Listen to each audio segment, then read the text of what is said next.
Hi friends, welcome back to my channel. இன்றைக்கி நம்ம பார்க்க போகிற வீடியோ என்னென்னு பார்த்தீங்கன்னா, அதிர்ஷ்டத்தை பெற உதவும் புரட்டாசி கடைசி சனிக்கிழமை பற்றி தான் பார்க்க போகிறோம். வாழ்க்கையில் பலவிதமான நன்மைகளை பெற வேண்டும் என்று நினைப்பவர்கள் அந்த நன்மைகளை பெறுவதற்குரிய முயற்சிகளை மேற்கொள்வார்கள். அப்படி முயற்சிகளை மேற்கொண்டும் ஒரு சிலரால் அவர்கள் நினைத்த பலனை பெற முடியாமல் போயிருக்கும். இன்னும் சிலரோ எந்தவித முயற்சியும் செய்யாமல் எளிதில் அந்த பலனை பெற்று மகிழ்ச்சியுடன் வாழ்வார்கள். அப்படி எந்தவித சிரமமும் இல்லாமல் எளிதில் தாங்கள் நினைத்ததை அடைபவர்களுக்கு அதிர்ஷ்டம் அவர்கள் கூடவே இருப்பதாக கூறப்படுகிறது. அப்படிப்பட்ட அதிர்ஷ்டத்தை பெறுவதற்குரிய புரட்டாசி சனிக்கிழமை வழிபாட்டை பற்றித்தான் இப்போது நாம் பார்க்க போகிறோம். ஒருவர் அதிர்ஷ்டசாலியாக வாழ வேண்டும் என்றால் அவருக்கு கண்டிப்பான முறையில் மகாலட்சுமி தாயாரின் அருள் வேண்டும்.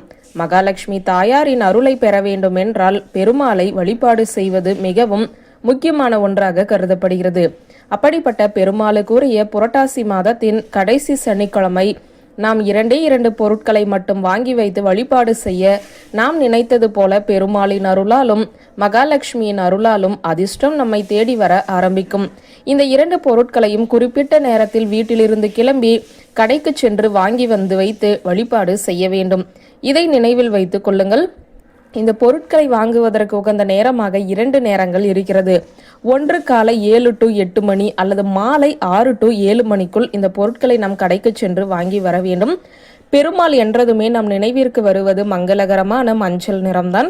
அதனால் இப்போது சொன்ன இந்த குறிப்பிட்ட நேரத்தில் அருகில் இருக்கக்கூடிய கடைக்கு சென்று பேரம் பேசாமல் விரலி மஞ்சள் அல்லது குண்டு மஞ்சளை தங்களால் என்ற அளவு வாங்கி வர வேண்டும்.